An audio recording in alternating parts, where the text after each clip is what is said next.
So let's do a video about what I've been watching recently. Yeah, we have a stack here. There are a few titles down there that I didn't think that I had too much to say about, so we got a stack here. We'll see if I'll get through them all in this video. Actually, I don't really have too much to say about these, but I unboxed them recently, and I just thought that I would briefly show them here. We got the Naked Gun movies, 1, 2 and 3 on Blu-ray. I have, well, it's over there, but a triple pack with the 3 Naked Gun movies on DVD. But I have been wanting to get them on Blu-ray, and they were not very expensive, so I went ahead and bought them, and really enjoyed watching them all 3 again. The first one, you know, pretty much all of the jokes are major or minor classics to me personally, and a lot of them are major classics, you know, generally, whatever. Yeah, I mean, not a whole lot of new stuff to me. I mean, the second and the third movie had a lot of scenes that I didn't remember too well. But the first one, I mean, I know it. I don't know it by heart, but I recognize every scene, every joke, more or less. And I know what's coming when I see it, whatever. But despite that, I really enjoyed it. Again, I've seen it so many times, but it's just one of my favorite comedies of all time, really. I mean, it's just so much fun. And Leslie Nielsen is great. Second and the third, I, you know, did not like it as much. The first one, I'd say I do like pretty much as I used to do back in the day. Pretty much as much. The second and third, I don't think I do. I still think that they are good movies, solid comedies, a lot of funny jokes, but they fall a little bit more flat than the first one. The first one just works really well. The second and the third, they work for sure, but they're not as good. I think, well, I don't know.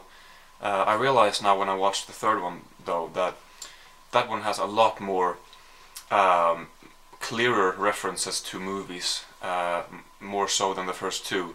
Because I didn't really think about that. I did not do that back in the day. But even now, I don't think I thought about any references to particular movies when I watched the first and second. However, with the third, there were clear references to Goonies and a brief Star Wars reference, and I did not do that on purpose, actually. A brief Jurassic Park reference, and various other movies that I recognized. So it was different that way. And you know, then the third one finishes at the Academy Awards, and there are a few cameos from celebrities, which is always fun. And yeah, I mean, I do like the second and third, and I will for sure watch them probably a few more times before I die. They are a lot of fun, but just not as good as the first. Okay, we have a Woody Allen movie called Melinda Melinda, which is a strange title in a way, but it makes perfect sense because it's pretty much about the same story played, you know, it's well, okay, so the movie opens up with a few people having dinner, discussing things in the typical Woody Allen manner, you know, it's very typically Woody Allen. They start talking about a certain event and how that can be interpreted as dramatic or as comedic. And one of them, he begins telling a story about how he sees the drama in this certain event that they're talking about. And then the other guy tells his story about how he sees the funny aspects of everything that happens. You know, this could be a great romantic comedy, and the other one is like, no, this could be a great tragedy. You know, real serious story. So it's about how, and I'm guessing Woody Allen wanted to sort of I don't know, examine. That's not the right word, but I don't know what word to use. Examine how you can make something dramatic and something comedic out of the same story, the same thing, essentially. So, and you know, you can see that on the cover. The top one is obviously the comedy, and the bottom one the drama. And I was thinking that well, the difference between the two would be a lot more clear. You know, you know, now I can't think of that word either. This is why editing is so great, because I can't do that at the moment. I know I can just sit here and think until I think of the right word, then I can just cut out that pause. Now I can't do that, so we're gonna have to move on whenever I can't think of a word. But you know, the juxtaposition between the dramatic and the comedic. I just thought that the contrast would be a lot bigger, but I felt that the oh, I have to check the time here, I forgot that. Okay, well, anyway, I felt that there was not a very clear distinction between the drama and the comedy. They were pretty much the same. You know, the one that was supposed to be comedy, which has Will Ferrell in it, by the way, which I'll soon talk about a little bit. You know, sure, had some more quirky, funny, not slapsticky scenes, but you know, kind of farcical situations perhaps, but not much more than the other one. I think that Woody Allen, cool concept, but ultimately didn't fail because it was still interesting, but it didn't really. It could have been a lot better. He could have done more with it if he had some more time to work on it. I think felt a little bit rushed, and like I said, the comedy and the drama should have been more clearly serious and funny, not almost the same as they ended up being. Okay, so Will Ferrell finally. I feel like I'm singling him out. He wasn't bad. I just feel like he tried to do the Woody Allen. Maybe that's why I chose to talk about him in particular, because I feel like he does the Woody Allen character, and that Woody Allen gives Will Ferrell's character a lot of his own neurotic stuff, you know, that he always does himself whenever Woody Allen is in his own movies. And Will Ferrell tried to do that, and I just didn't think it worked. Will Ferrell is great at what he's doing, but in this movie it felt kind of awkward, and it didn't feel like he was very well cast, to be perfectly honest. Ultimately, it's mainly an interesting concept. The way they pulled it off is not necessarily, well, it's not necessarily a good movie. Let's just finish with that. Okay, so I don't know what to. Let's talk about this. That Peter Kay thing. Before this, I had seen Phoenix Nights with Peter Kay and by Peter Kay, and I really enjoyed it. So I bought this, a show that he made before Phoenix Nights. This is a little bit different than what I thought it would be, but definitely for the better. I made the comparison to Little Britain when I talked about this, not knowing if it was going to be like Little Britain, but I just figured that it probably will be something like that. It's not, actually. Peter Kay plays, well, you can see all the characters he plays here on the front. More or less, there are, yeah, 6 episodes, I think, with 6 different stories in each one. So each episode introduces a completely new character and only explores his life. I think explore was the word I was looking for before when I said examine.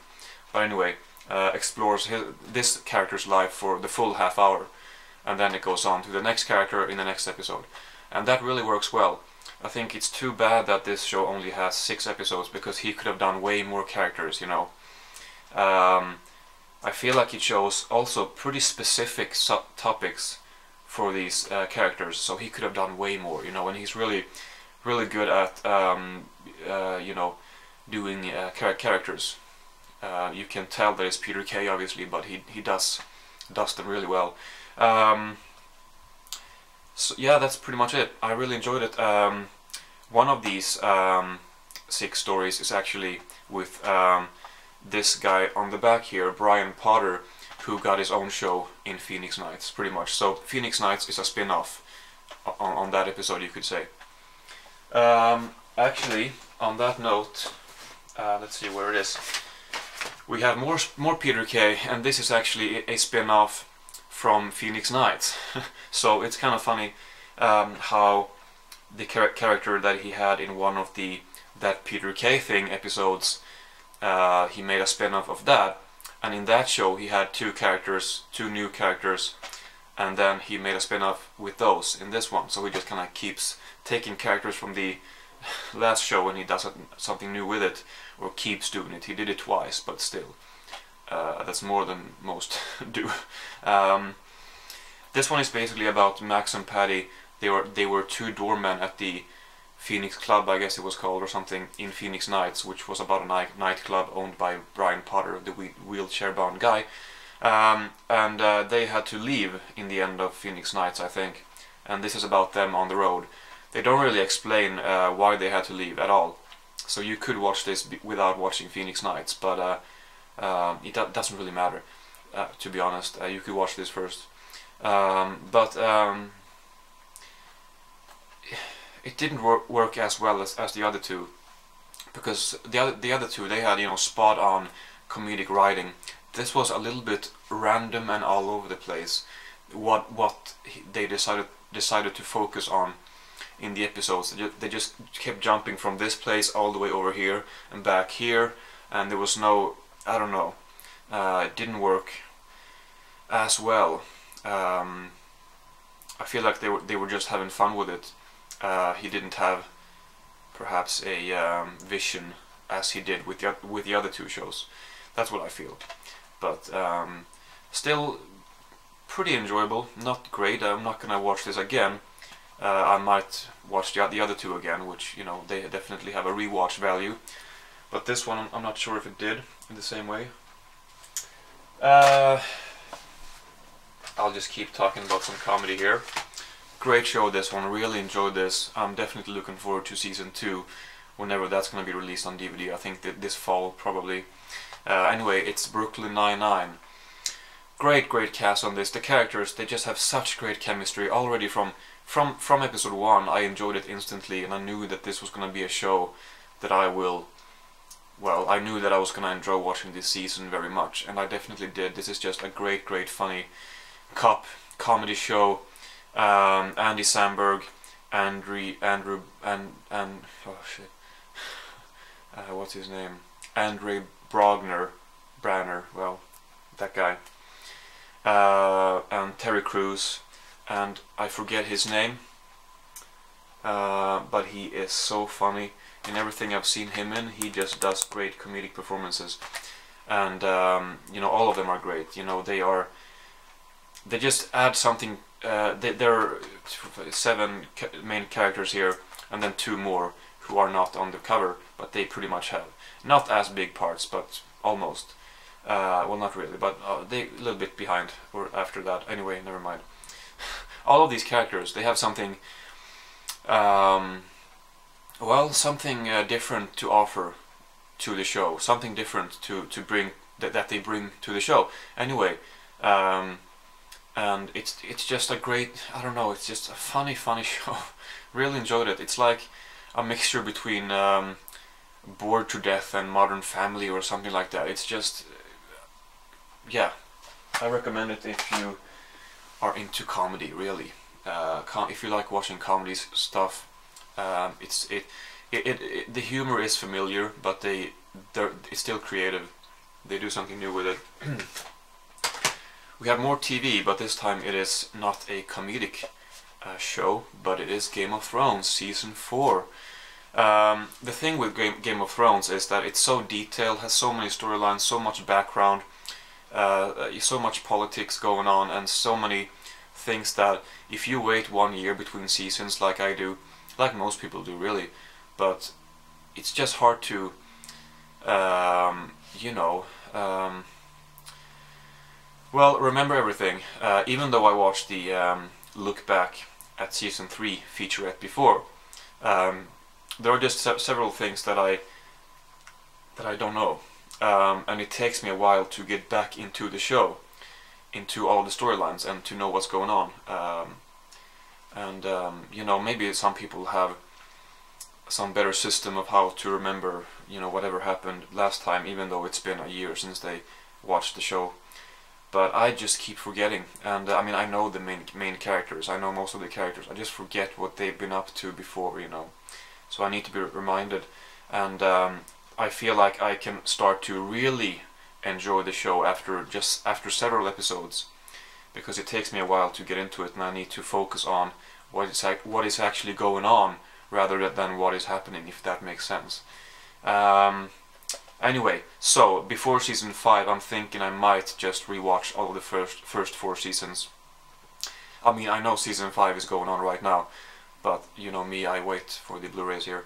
So before the Blu-ray of season 5, I might go back and watch all of the 4 again. I'm sure that's going to be very much enjoyable too. this season, you know, was good as always. I felt that the strongest episode, if I should, you know, pick one single episode which was the best, was definitely episode 9, which on IMDb has a pretty average rating Game of Thrones wise. Episode 2 has a great rating just because a certain something happens to a certain someone in the end, and it's not even surprising or that well made. I mean, well, it's pretty well made, but it's not overly shocking. I just feel like sometimes people are suckers for those kind of things, and they rave about things that doesn't necessarily deserve to be raved about. That sounds so vague, but I just mean the ninth episode was so well directed, so well made. The scale of it, it was just epic, simply. You know, the second, you know, there were other episodes too, but you know, I don't know. I just feel like episode 9 should be the one that people talk about here, because that was some great stuff. I just remembered that I could just check the time on the back here, and now the battery is low. God damn it! You know what? This is gonna have to be a short one because the battery is gonna, well, it's gonna cut me off, and I can't do anything about it right now. So I will be back later with another one, possibly. And for now, you know, that's that. Sorry that I didn't have time to talk about more stuff, but battery's blinking and I gotta turn the camera off right now. So anyway, thank you for watching. I'll see you later.